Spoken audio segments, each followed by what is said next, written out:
제가 환율 세미나를 한 지가 20년이 훨씬 넘었지만 지금처럼 부담스러웠던 상황은 없었던 것 같습니다.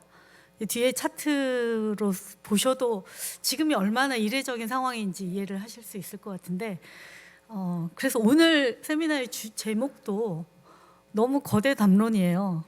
변화하는 세계 질서. 제가 정치학, 국제학 전공자도 아닌데 이 환율을 하는 사람도 이 흐름을 알지 못하면 지금의 변화를 이해할 수 없는 그런 여건이다 보니까 일단 이 거대한 담론을 일단 제목으로 집어 넣어놨습니다. 무엇이 변하고 있느냐? 2005년에 더 지구는 평평하다, 세계는 평평하다라는 책이 나오면서 21세기 들어서 세계화의 그 강한 물결을 매우 세밀하게 묘사했던 베스트셀러가 있잖아요. 그러니까 21세기 초반은 우리가 경험하지 못했던 강한 세계화의 물결이었다면 그게 사실은 얼마 가지 못하고 금융위기를 계기로 세계화 물결은 후퇴하기 시작을 했고, 이번 코로나를 계기로 완전히 세계화를 버리고 각자 도생 혹은 동맹 간의 연합, 분열 이런 방향으로 전환이 되고 있다라고 말씀을 드릴 수가 있습니다. 세계화의 시대는 평화의 시대였고요. 이제는 대립의 시대로 다시 돌아가고 있는 그런 부분이고요. 또 하나는 이제 기후 변화. 우리도 지금 체감할 수밖에 없는 게 기름값, 가스값 급등하는 그런 상황이 우리한테 바로 직격탄을 날리는 것도 전쟁이라는 상황도 있지만 근본적으로는 기후 변화와 밀접하게 맞물려 돌아가는 현상이라고 볼 수 있을 것 같습니다.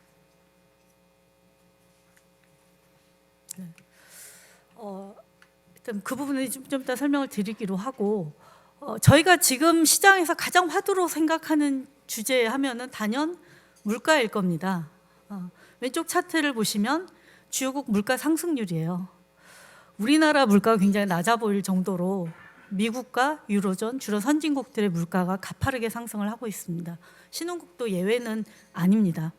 이 물가 상승이 연준도, 미국 연준도 이 물가 상승은 일시적이다. 물가는 작년 초부터 급등하기 시작을 했는데 물가 상승은 코로나로 인한 공급망 차질, 인력 이동의 제한 이런 것들로 인한 일시적인 현상이다라고 계속해서 얘기를 했습니다. 연준 의장이 인플레가 일시적이다라는 의견을 버린 시점이 불과 작년 11월입니다. 일시적이 아니고 지속될 수도 있다라고 기존의 견해를 꺾은 겁니다. 근데 그 뒤로도 지금 물가 상승은 지속이 되고 있고, 연준은 그 물가 상승에 대처하기 위해서 올해 3월부터 금리를 인상하기 시작을 했습니다. 항상 시장은 이제 뭔가 의사결정이 변화라는 것을 미리 반영을 하게 되고, 달러는 이런 연준의 통화정책이 완화적인 통화정책이 이제 종결될 거라는 것을 작년 6월부터 반영을 하기 시작을 했습니다. 근데 이제 올 3월까지만 해도 연준이 금리를 올릴 거는 알겠는데 이게 어느 정도 올라갈 거냐라고 생각을 했을 때는 한 기껏해야 1%, 2% 정도 아니겠느냐 기준금리가, 이렇게 생각을 했던 게 이제 3월부터 최근 한 6개월간 급격한 변화를 겪게 되는 거죠.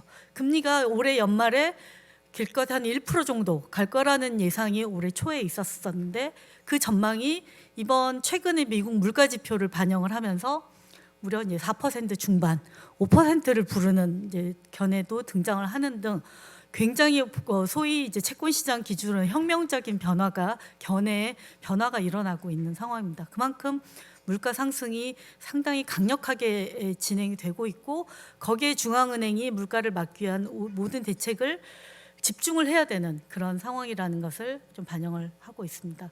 오른쪽은 주요국 기준 금리고요. 주요국 중에 가장 먼저 금리를 인상한 나라는 한국입니다. 우린 작년 8월부터 금리를 인상을 시작을 했습니다. 미국 연준은 올해 3월부터 인상을 했고, 그리고 우리는 미국만큼 가파르진 않지만 물가 상승률이 또 차이가 있으니까 그 부분을 감안을 해야 될 것 같고, 우리도 꾸준하게 금리를 인상을 하고 있지만 그게 이제 글로벌 달러의 강세에 맞서기에는 상당히 역부족인 상황으로 진행이 되고 있습니다.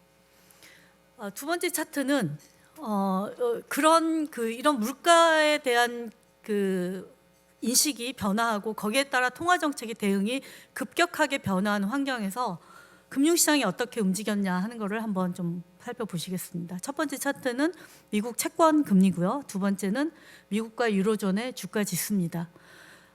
작년 초부터 이제 미국 채권 금리는 좀 반등을 하기 시작을 했어요. 경기가 워낙 좋다 보니까 워낙 대규모 부양책을 쏟아붓고 초저금리 정책을 펴면서 미국 금리는 코로나 이후에 반등을 하기 시작을 했지만 이 오른쪽에 그럼에도 불구하고 주가는 작년 말까지 계속해서 상승을 했습니다. 내년에 금리를 인상을 하더라도 연준이 그러니까 작년 기준으로 2022년 말에 한 1% 정도 금리, 그 정도면 지금의 주가 상승세를 꺾기에는 뭐 전혀 위력을 발휘하지 못할 거다, 위협이 되지 못할 거다, 뭐 이런 생각을 시장에선 했었던 거죠. 이미 그 정도 금리를 올리더라도 시장에는 너무나 풍부한 유동성이 존재를 하기 때문에 거기에 힘입어서 주가는 계속해서 상승을 했습니다마는 주가가 꺾이는 시점이 작년 말 올해 초입니다. 근데 그 시점에 미국 채권 시장으로 돌아가 보면 미국 채권 금리가 이제 2%를 뛰어넘는 상황이 발생을 합니다. 그러니까 단기금리, 장기금리 모두 2%를 넘어섰다라는 얘기는 시장에서는 연준의 그런 태도에도 불구하고 실제로는 금리 인상이 더 가파르게 될 수도 있다라는 생각을 반영을 하기 시작을 했고, 그렇게 더 금리가 올라간다고 하면 증시에는 악재로 작용할 수 있다라고 시장에서 받아들이기 시작하는 그런 흐름으로 이해를 할 수 있을 것 같습니다. 이러한 변화 속에 외환 시장에서는 달러가 그야말로 울트라 초강세를 나타내고 있습니다. 한 15% 정도 지금 현재까지 연간 상승률을 기록을 하고 있고요.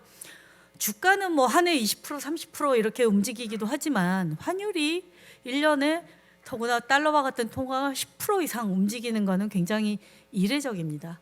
근데 달러가 올라간 퍼센테이지도 중요하지만 절대적인 레벨도 달러는 20년 내 최고치를 기록을 하고 있는데, 이게 단순히 그냥 가격이 올라가서 20년 내 최고치를 찾느냐라고 보기에는 서두에서 말씀드린 이런 여러 가지의 변화, 이 부분들이 환율에 담겨 있는 게 아닌가라고 저희는 생각을 할 수밖에 없습니다.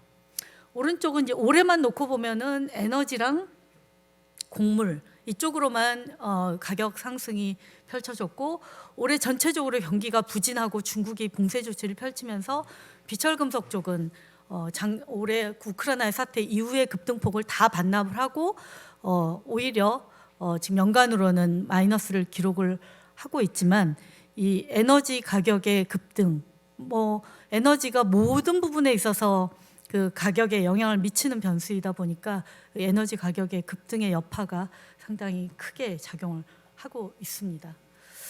자, 이렇게 물가가 갑자기 올랐고 연준도 이 물가 상승이 일시적이 아니다라고 얘기를 했는데, 과연 이 물가가 이렇게 금리를 계속해서 올리면 연준의 목표도 그렇고 우리나라도 그렇고 대체로 지금 물가 목표치가 한 2% 전후가 됩니다. 주요국들이. 그럼 물가가 다시 2%로 내려오겠느냐, 일상적인 수준으로 돌아가겠느냐라고 생각을 그 부분을 가늠하기 위해서는 지금 일어나고 있는 변화들을 같이 고려할 수밖에 없다는 거죠.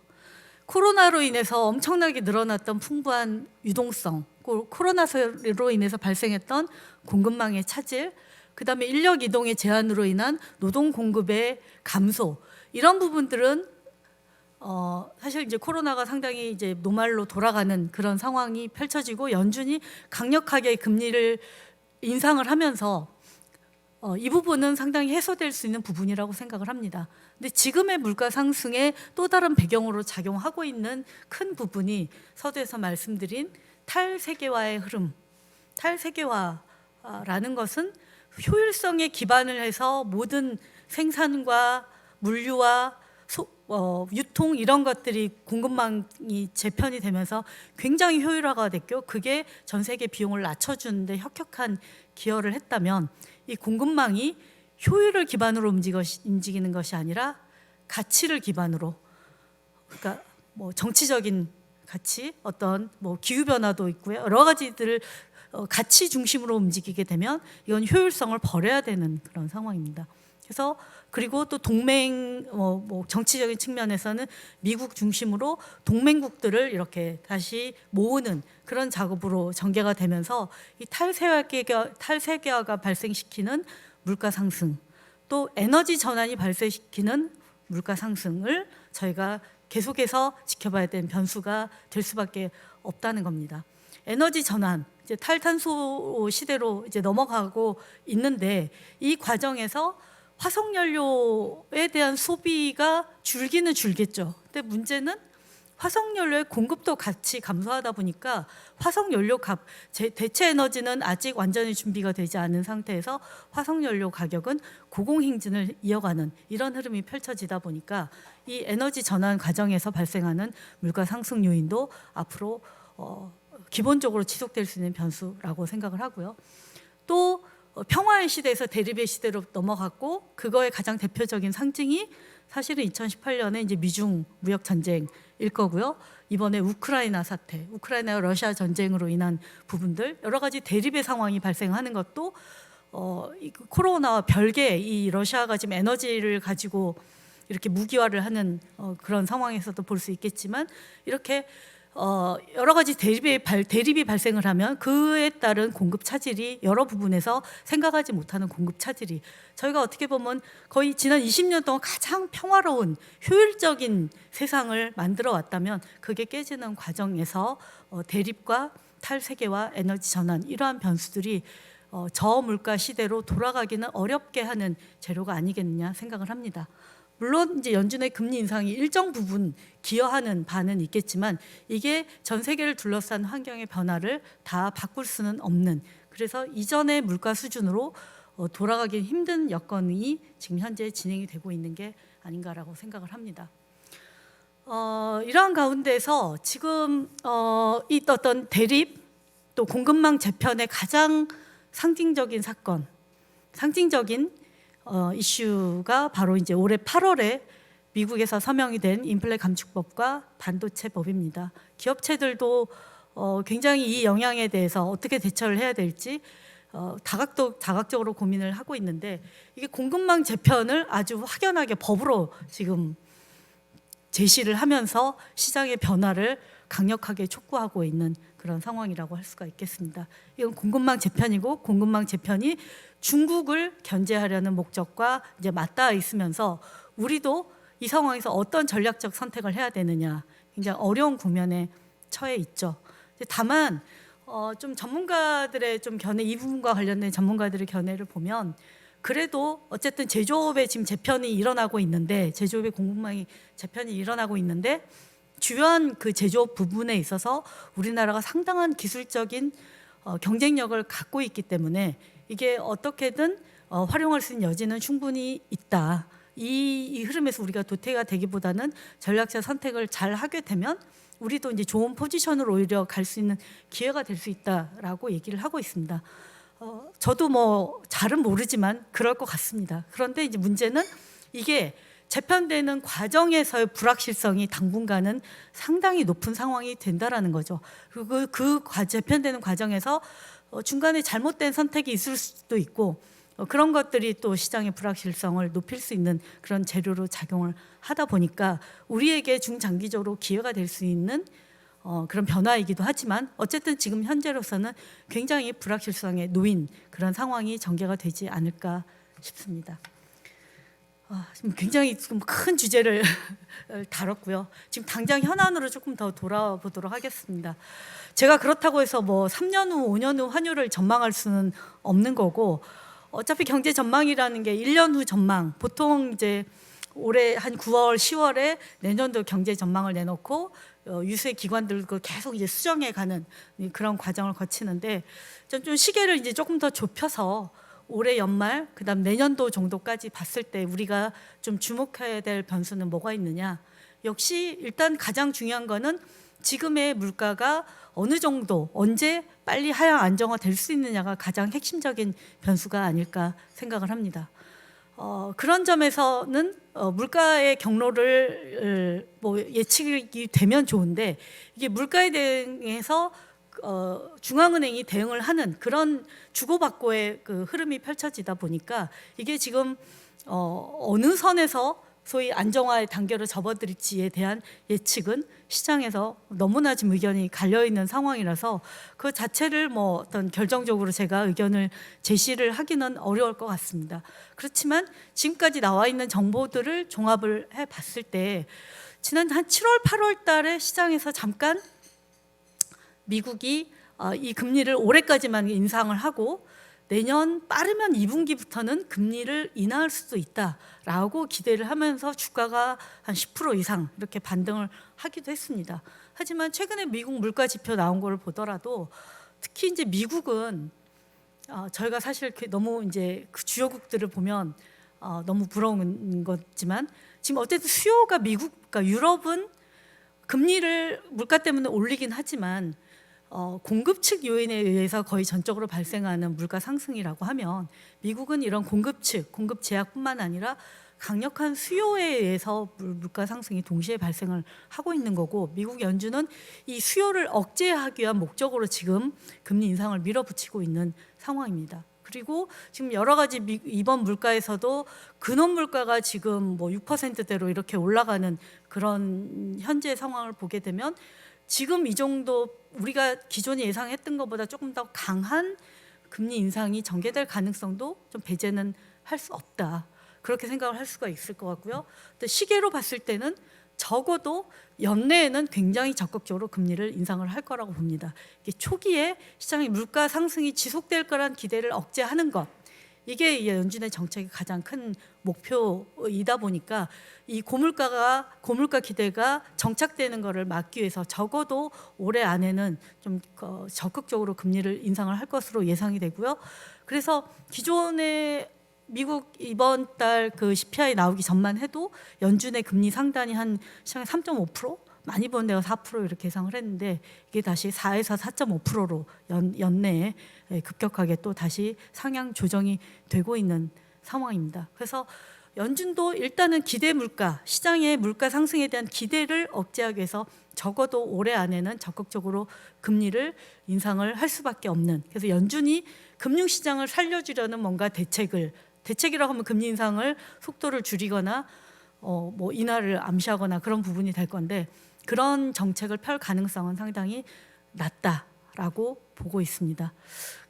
지금 그냥 전반적인 시장의 컨센서스라고 하면 어쨌든 연내에 금리 인상을 좀 몰아서 하고 내년에는 그 기대 심리가 좀 안정이 되고 또 실제 수치로도 올해 3월에 그 우크라이나 사태로 해서 물가가 워낙 높았기 때문에 물가 지표라는 게 전월비로도 보지만 전년비로 보통 헤드라인에서 많이 얘기를 하잖아요.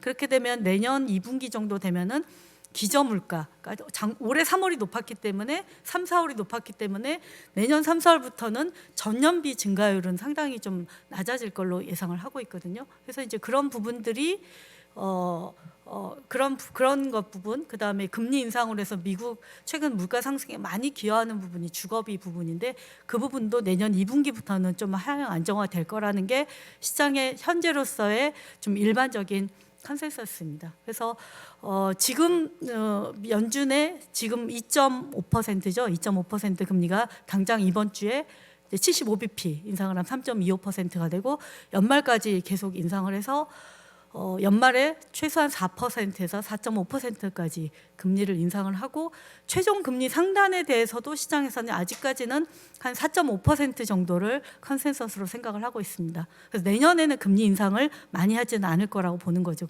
지금 금리 인상의 중반 단계를 넘어갔다고 생각을 하는 거고 시장 금리에 반영된 데이터를 보면은 내년 말 정도는 금리를 조금 인하할 수도 있다라는 그런 얘기는 나옵니다. 근데 이거는 어디까지나 올해 시장에 이렇게 기대의 변화가 급격하게 일어났던 것처럼 내년에도 불확실성의 크기는 결코 작지는 않을 거라고 생각을 합니다. 그래서 올해 물가 상승이 가장 피크이고 내년부터는 물가 상승률이 그래도 뭐 지금 여기 블룸버그 서베이 기준으로는 2024년에는 어쨌든 2%로 들어오는 걸로 되어 있다 보니까 그러한 과정에서 내년에는 조금 올해와는 다른 환경이 펼쳐지지 않을까 예상을 하고 있습니다. 제가 이제 환율만 거의 본 지가 20몇 년이 된 것 같은데요. 이게 지난 20년간의 달러 지수의 변화입니다. 2002년에 이제 달러는 내리막을 걷습니다. 가파른 하락세를 걷습니다. 그러면서 시장에서는 뭐 제국의 종말, 달러와의 종말, 뭐 이런 책들이 쏟아져 나왔습니다. 그러면서 달러는 2008년까지 계속해서 하락을 했고요. 금융위기 이후에 이제 양적 완화를 했음에도 더 이상 하락하지 않고 정체가 되다가 2014년에 연준이 이제 금리 인상을 시사를 하면서 달러화가 강세로 돌아가기 시작을 했습니다. 그래서 추세적으로 보면 일단은 2002년도부터 시작된 달러화의 하락은 2014년에 다시 달러화의 강세로 전환이 됐다라고 볼 수가 있습니다. 근데 실제로 달러가 2000년 들어와서 세계화가 전개되는 과정에서 달러화가 하락을 했다라는 점에 주목을 해볼 필요가 있는 거죠. 달러화가 세계화의 물결에 가장 혜택을 본 것은 어디냐? 중국, 신흥국인 거죠. 거기에 동시에 99년에 유로화가 출범을 했습니다. 그리고 2002년 정도 되면 유로화가 안정이 되다 보니까 신흥국이 기축통화로서 역할을 대신할 수는 없지만 미국이 이런 약해진 위상을 대신할 수 있는 유로화라는 강력한 대체제가 등장을 하다 보니까 이게 맞물리면서 달러화는 계속해서 하락을 했습니다. 하지만 2014년 이후에 달러가 왜 올랐느냐? 뭐 금리 인상 때문에 올랐다. 그것도 맞는 얘기긴 하지만 더 크게 보면 미국이 다시 살아났다라고 저희는 보고 있습니다.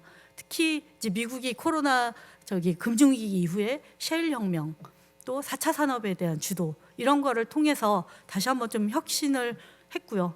그러면서 다른 나라와의 경쟁이 벌어졌고, 그다음에 반세계화의 물결이 금융위기 이후로 싹트기 시작을 합니다. 그래서 계속해서 중국에 대한 견제는 있어 왔고, 중국에 대한 견제의 첫 번째 상징적인 사건이 이제 트럼프 대통령 때 미중 무역 관세라고 할 수가 있겠죠. 관세 부과라고 할 수가 있겠죠. 그래서 이제는 세계화가 아니라 반세계화의 물결로 흘러가면서 미국 중심으로, 자국 이익 중심으로, 그다음 미국의 동맹 위주로 이렇게 공급망이 재편되는 상황. 그거 자체가 좀 달러화를 지지를 해주고 있다라고 생각을 해야 될 것 같고요. 반면에 그동안 미국에 대항을 했었던, 대항마로 떠올랐던 중국, 유로존, 이 나라들이 미국을 캐치할 수 있을 것이냐, 캐치업할 수 있을 것이냐. 지금 현재로서는 상당히 좀 퀘스천 마크가 많이 붙는 상황이다 보니까 기본적으로 2014년부터 시작된 달러화 강세라는 거는 중장기 추세로서 현재 진행형이다라고 저희는 판단을 하고 있습니다. 이것도 큰 그림에서 봤다면 다시 좀 축소를 해서 보면 올해 달러가 많이 올라간 거는 그럼 뭐 때문이냐? 결국 미국의 가파른 금리 인상입니다. 그런데 금리 인상을 해도 경기가 가장 지표가 좋습니다. 그러다 보니까 당연히 이제 달러가 강세로 갈 수밖에 없는 거죠. 그리고 선진국 중에서 지금 뭐 캐나다나 영국이나 호주 이런 데는 따라서 금리를 올리긴 했지만 빅3인 유로존과 중국은 오히려 금리를 계속 인하하고 있고요. 유로존은 금리를 못 올리고 있다가 드디어 올해 7월부터 금리 인상을 시작을 했습니다. 굉장히 늦게 시작을 했고 그 폭도 적었죠. 그러다 보니까 어떻게 보면은 올해 상반기가 미국 금리 인상에 의한 달러화 강세의 흐름이 가장 지박된 흐름이었다라고 판단을 할 수 있을 것 같습니다. 통화정책 격차, 또 성장률의 격차 이런 부분들이 반영이 되면서 달러화가 가장 강력한 모멘텀을 얻었던 시기가 올해 상반기라고 볼 수가 있습니다. 하반기에는 일단 중국이 코로나 봉쇄로 인해서 성장률이 너무 안 좋다 보니까 경기 부양을 위해서 좀 다각적인 노력을 하면서 상반기보다는 좀 나아질 것 같고요. 유로존도 어쨌든 7월부터 금리 인상을 시작을 하면서 금리 격차에 있어서 미국을 쫓아가고 있는, 미국과의 격차를 좁혀가고 있는 부분입니다. 그래서 기본적으로 저희는 중장기적으로 달러화는 강세 추세 속에 있다라고 판단하지만 달러 강세 모멘텀이 가장 강력하게 분출된 시기는 이제 올해 상반기. 하반기에는 지금 9월이니까요. 하반기라고 그러긴 그러지만 어쨌든 지금 이 금리 차에 의한 달러와의 강력한 모멘텀 자체는 이제 좀 약화가 되지 않을까라고 생각을 하고 있고, 만약에 내년에 실제로 물가가 연준의 기대만큼 물가가 내려온다라고 하면 연준이 통화 정책의 금리 인상을 일단 멈춘다라는 신호만으로도 일단은 달러화가 좀 조정을 받을 수 있는 여지는 있을 것 같습니다. 그래서 이제 달러화에 대한 전망을 말씀을 드리면 일단 강달러는 유지될 것 같다. 적어도 올해 연말까지는 달러화 강세 추세는 지속이 될 것 같고요. 사실 그 시기를 가늠하기는 굉장히 불확실성이 커서 저희도 조심스럽긴 한데 한 내년 2분기 정도 미국 물가가 기저효과 등을 반영해서 빠르게 전년 대비 증가율이 떨어지는 시점이 되면 시장에서는 그다음 연준 행보가 어쨌든 더 가파른 금리 인상은 아닐 거고 금리 인상을 중단을 하고 금리 인하를 언제 할 거냐 저울질하는 흐름이 시장에서 계속 뭐 논란이 있을 거고 그런 것들에 대한 기대는 달러화 상승 모멘텀은 내년 2분기부터는 좀 약화시키지 않을까라고 생각을 하고 있습니다. 그리고 어찌됐건 지금 뭐 저희 코로나라는 것 자체가 경험하지 못한 세상이긴 한데 이 금융시장도 마찬가지입니다. 이렇게 전 세계가 동시다발적으로 강력한 긴축을 한 사례도 없었던 것 같아요. 그래서 전 세계적으로 강력하게 금리 인상을 하고 또 코로나로 인해서 나타났던 공급망 차질도 지금 거의 다 해소돼 가고 있는 그런 부분. 그러면 내년에 예상외로 또 물가가 또 빠르게 안정될 가능성 역시 배제할 수 없는 그런 상황이라고 생각을 하고요. 그런 부분이 내년에는 연준의 긴축이 좀 종결될 거라는 기대. 또 달러가 오른쪽 차트에서 보시면 지금 지표상으로 달러 강세를 뒷받침하긴 하지만 워낙 강력한 상승 모멘텀을 보여줬기 때문에 달러와 고평가 과매수에 대한 인식도 좀 나올 것 같고요. 미국도 물가가 안정이 된다라고 하면 달러 강세에 대한 부담을 또 느낄 수밖에 없고 공급망 재편이 이제 미국으로 중심으로 이루어진다고 하면 그 자체도 미국으로서도 달러가 너무 강세로 보이는 것 자체가 좀 부담이 될 수가 있고 또 수요 달러가 강세는 미국인들의 소비에는 굉장히 또 우호적이기 때문에 또 수요 억제에 또 반작용이 나타나는 그런 부담이 있습니다. 그래서 그런 부분들이 내년도에는 달러와의 강세 속도는 좀 상당히 조절될 가능성에 무게를 두고 있습니다. 원화 얘기를 드리겠습니다. 그런데 원화는 왜 이렇게 약하냐? 금리도 제일 먼저 인상한 나라인데 주요국 중에 상당히 적극적으로 금리를 잘 따라가면서 인상을 하고 있는 나라입니다. 그런데 왜 원화가 어렵냐? 첫 번째는 수급이고요. 두 번째로는 중국입니다. 오른쪽에 차트 보시면은 8월까지 무려 250억 달러에 달하는 무역 적자를 기록을 하고 있습니다. 사상 최대. 경제 규모가 커졌으니까 적자 규모도 커질 수 있다. 사상 최대가 중요한 게 아니라 지금 계속해서 이렇게 무역 적자가 해소가 되지 않고 있다는 부분이 주식이 모든 금융시장의 지표는 제일 중요한 게 수급이잖아요. 수요가 많으면 올라가고 공급이 많으면 빠지는 게 가격인데 외환 시장에서의 수요라고 하면 달러에 대한 수요와 공급이라고 볼 수가 있는데 무역 수지가 적자이면 우리가 벌어온 달러가 보다 지출하는 달러가 더 많다라는 거잖아요. 그러니까 달러 수요가 지금 더 많은 상황을 여기서 이야기를 하고 있다라는 게 첫 번째고요. 두 번째로는 우리가 중국이 고성장하면서 수혜를 입었던 부분이 상당히 크다라고밖에 말씀을 드릴 수밖에 없을 것 같은데 중국이 저성장 기조로 이렇게 진입을 하고 중국도 자국 중심으로 공급망 재편을 지금 하고 있는 상황 자체가 일단은 우리나라 경제에는 상당히 부정적인 영향으로 작용을 하고 있다라고 봐야 될 것 같습니다. 이 차트는 왜 자꾸 이렇게 긴 거 힘들게 내놓느냐라고 얘기를 하실 것 같은데 그래도 이 차트를 보여드릴 수밖에 없습니다. 이게 이제 2010년도 이후의 달러원 차트인데요. 2010년 이후에 여러 가지 세계에 어려운 일들이 많았습니다만 그럼에도 불구하고 아래에 이제 파란 띠를 보시면 달러원 환율은 거의 10년 동안 1,050원에서 1,200원 거의 한 150원 정도 레인지에서 머물렀어요. 그래서 저희가 환율 전망할 때도 사실은 되게 부담이 없었어요. 저희는 1,200원을 넘어가더라도 일시적에 그칠 거다라는 말씀을 자신 있게 드릴 수가 있었어요. 왜냐하면 그때 달러 공급이 우위였거든요. 그 환율 상승 재료가 나와도 거기에 나올 수 있는 달러 매물이 굉장히 많기 때문에 환율 상단이 상당히 막힐 거다라고 말씀을 드릴 수가 있었습니다. 근데 지금 이게 뚫려버렸다는 거죠. 뚫려버렸다는 건 첫 번째는 달러화가 20년대 강세로 간 흐름, 뭐 그게 가장 결정적이다라고 할 수가 있겠지만 그거 외에도 중국이 이렇게 저성장으로 들어가는 부분, 그 다음에 공급망 재편의 흐름이 야기하는 불확실성, 이런 부분들이 원화에 작용을 하고 있는 데다가 수급적으로는 일단 최근에 무역수지 적자를 보이기도 했지만 뒤에 차트에 나와 있습니다만은 우리가 이제 금융위기를 거치면서 우리나라가 실제로 글로벌 위상 자체는 굉장히 높아졌습니다.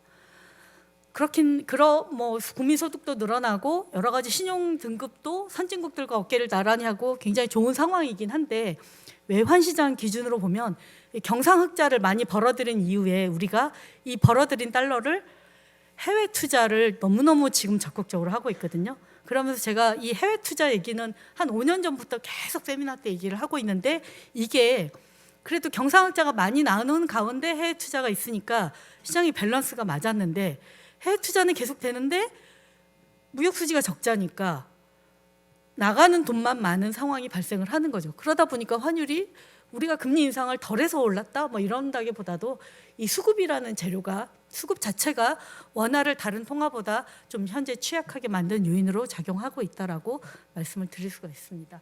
왼쪽 보여드린 차트가 그거예요.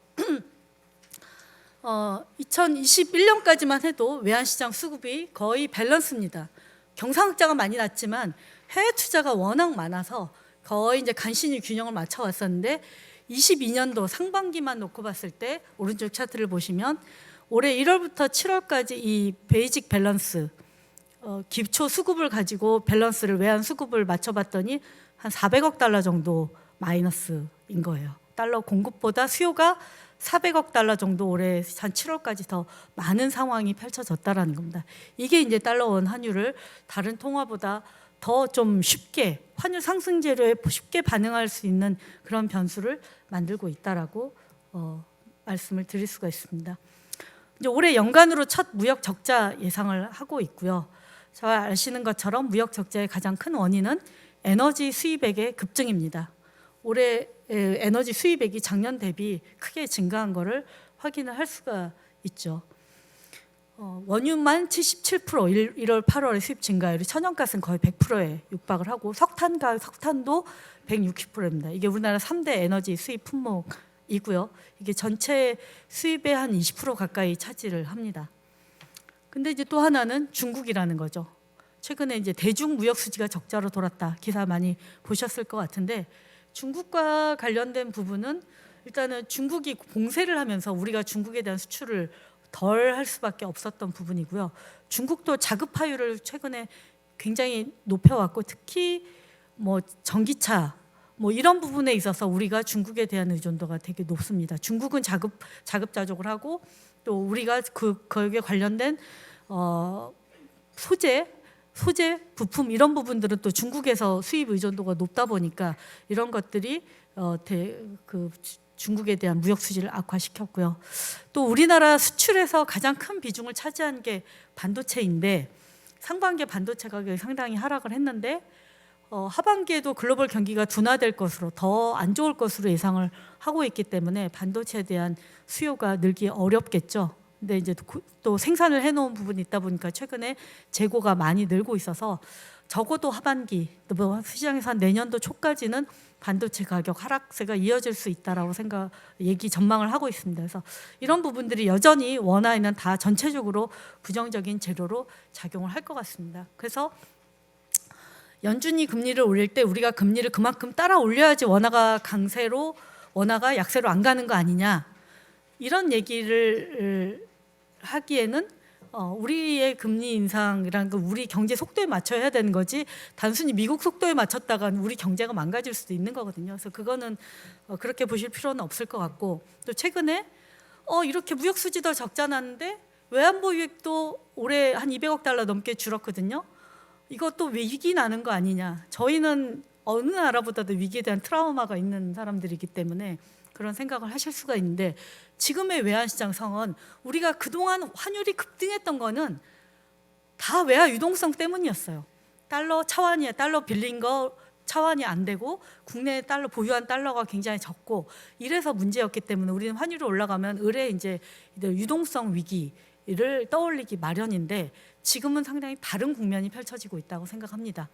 외화 유동성 위기는 우리나라만의 어떤 전체적으로 달러 조달이 어려워진 상황에 뭐 우리가 영향을 피해갈 수는 없지만 항상 그런 문제가 생겼을 때 우리가 가장 심각하게 타격을 입으면서 환율이 급등을 했었는데 그런 상황이 재현될 가능성은 굉장히 낮다라고 생각을 합니다.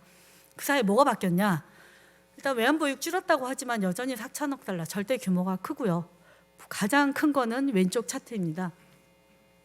우리나라 대외 순자산이 2014년에 대순자산 국가로 바뀌었고요. 그러니까 외국인이 우리나라에 투자한 것보다 우리가 해외에 투자한 돈이 더 많은 상황이고 계속해서 증가를 하고 있습니다. 국민연금이 세계 3대 해외 투자 기관이라는 거 아시죠? 국민연금이 해외 한번 뜨면은 모든 전 세계 주요 IB들이 다 달려옵니다.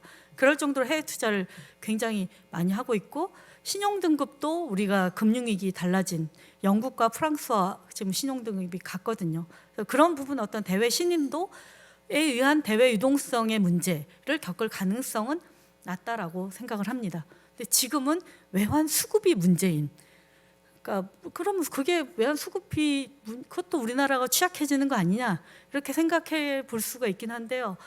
뭐 완전히 분리할 수는 없지만 일단 시장의 수급상으로 달러 공급보다 수요가 많은 상황이고 우리가 필요하면 대외에서 가져올 수 있는 자산이 있다라는 거는 그거는 좀 기존에 우리가 외환보유액이 바닥이 나면 외국에 손을 빌려야 되는 상황이랑 완전하게 다른 거죠. 그래서 지금 아마 오늘 외환시장 당국자들이 수출입 업체랑 뭐 간담회를 하고 뭐 여러 가지 대책을 세우고는 있는데 뭐 일본도 지금 엔화가 약세이다 보니까 일본의 국민연금이 해외 투자 부분에 있어서 뭐 환해지를 조정한다거나 자산 배분을 한다거나 이게 이제 엔화 약세를 막을 수 있는 대책으로 논의를 하고 있는데 우리도 뭐 그런 결정은 사실 쉬운 문제는 아니지만 그런 얘기가 있다라는 것 자체가 우리가 국내 수급이 부족할 때 해외에서 가져올 수 있는 달러가 있다라는 차원에서는 확실히 과거와는 달라진 부분이고요. 그거보다도 이 오른쪽에 보시는 것처럼 지금 보통 원자재 가격이 그동안은 올라갈 때는 글로벌 수요가 증가하면서 원자재 가격이 올랐고 우리가 수입도 늘었지만 수출도 같이 들면서 성장이 이루어지는 그런 상황이었다면 지금은 글로벌하게 저성장으로 가는데 원자재 가격이 여러 가지 분쟁이나 기후변화, 공급망 재편 등을 통해서 고공행진을 하고 있는 상황이다 보니까 원자재를 전적으로 수입하는 우리나라한테는 수출은 제자리거나 감소 혹은 그렇지만 수입은 계속 높은 증가율을 기록하는 것에 의해서 외환 수급 상황이 굉장히 어려워진 그런 국면에 현재 처해 있다라고 봐야 될 것 같습니다. 뭐 한 가지 그나마 좀 위안이 된다면 우리가 무역 수지는 적자지만 7월까지 경상 수지는 322억 달러 흑자입니다. 이것도 우리가 이해할 수 없는 과거에는 재료입니다. 뭐 무역 수지가 적자인데 어떻게 경상 수지가 흑자야? 거의 500억 달러 넘게 차이가 나잖아요. 그거 역시 우리가 해외 자산을 많이 갖고 있어서 그럽니다. 기업들이 해외 투자한 거, 그다음에 해외 자산에 미국 주식, 미국 채권 사면 거기서 배당 받고 채권 이자 받고 기업에서 해외 투자한 거에 대한 수익 받고 이런 것들이 경상수지로 쌓이는 거거든요. 그러니까 옛날에는 수출로 해서만 먹고 살았다는 나라라면 이제 우리가 대외 자산을 많이 갖고 있기 때문에 거기서 벌어들인 소득이 발생하는 그런 구조라는 것을 의미를 합니다. 그래서 그냥 무역 수지가 적자면 굉장히 큰일이 나는 그런 상황은 확실히 아니긴 하지만 어쨌든 외환시장 자체만 놓고 봤을 때는 달러 공급이 현재 부족한 상황이 환율을 다른 통화 대비 약세로 이끄는 그런 흐름이 당분간 계속 이어지지 않을까라고 생각을 합니다. 다만 올 하반기 들어서 해외 투자들이 조금 줄어드는 것 같아요. 환율이 너무 높다 보니까 거기에 대한 부담도 크고 기업들도 해외 투자를 코로나 이후에 작년에서 올해 상반기까지 집중적으로 급증했었는데 그 부분도 이제 향후 좀 방향성을 봐야 되는 흐름 등이 겹치다 보니까 해외 투자가 하반기부터는 좀 줄고 있습니다. 그 부분은 좀 다행이고 그래서 외환 수급도 어떻게 보면 올해 상반기가 가장 최악의 상황. 하반기는 여전히 소위 적자이긴 하지만 상반기보다는 조금 개선되는 흐름이 되지 않을까라고 생각을 합니다. 그래서 결국 그 환율 지금 이렇게 1,400원을 앞두고 있는데 연말에 어디까지 갈 것 같으냐? 저도 사실 참 답을 내리기가 어렵습니다. 지금 달러 지수도 그렇고 달러 원도 그렇고 다 이제 월간으로 지표가 차트를 보면 과매수권에 들어왔거든요. 그래서 시장에서 이제 상당히 그 상승 재료를 많이 반영을 하고 있긴 하지만 문제는 아직 연준이 금리 인상을 멈추지 않고 있고 연말까지도 계속 좀 공격적인 행보를 보일 거고 우리나라 역시 무역 수지가 하반기라고 크게 개선되지는 않을 거란 점 그런 점들을 생각을 해보면은 환율은 계속해서 달러의 흐름에 상승할 때 같이 뭐 우리만 멈춰 있는 그런 상황으로 전개되기는 어려울 것 같습니다. 다만 아까 말씀드렸듯이 달러의 상승 모멘텀 자체는 최근까지가 가장 강했고 이제 내년 한 1분기까지는 좀 완만해지고 내년 2분기부터는 좀 조정 양상에 들어갈 거다라고 생각을 하면 어찌됐건 고점은 올해 연말에서 한 내년 1분기 정도가 환율의 고점이 형성이 되지 않을까라고 생각을 하고요. 뭐 크게 봐서 환율이 그럼 언제 내려올 수 있느냐? 제일 좋은 재료는 일단은 당장은 미국의 통화정책 전환이고요. 근데 그것도 내년 한 1분기까지는 기대하기 어려운 재료고 글로벌 경기 회복인데 미국은 뭐 좋으니까 유로존과 중국이 경기가 개선이 돼야 되는데 그것도 역시 중국은 부동산에 발목이 잡혀 있고 유로존은 에너지에 발목이 잡혀 있어서 당장 가시적인 경기 회복을 기대하긴 어려울 것 같습니다. 또 에너지 위기라는 것도 올 겨울 유럽이 지금 천연가스 재고량을 굉장히 비축을 많이 해놓긴 했지만 여전히 좀 안심할 수 없는 상황이고 올 겨울을 가장 어떻게 큰 무리 없이 지내냐라는 불확실성이 큰 변수 하나가 남아 있다는 점에서 내년 1분기 정도까지는 환율이 좀 계속 고공행진을 할 가능성이 높을 거라고 생각이 들고요. 그 변수가 좀 지금 예상하는 경로대로 내년 2분기 이후에 전체적으로 물가가 좀 둔화가 되고 에너지 위기도 좀 완화가 되는 그 상황이 발생을 하면 달러가 워낙 가파르게 상승을 했기 때문에 일단 조정도 상당히 다이내믹하게 이루어질 수 있다라고 봅니다. 그래서 그런 그 변수의 흐름들을 좀 면밀하게 살펴봐야 되지 않을까라고 생각을 합니다. 자, 저희가 준비한 내용은 여기까지입니다.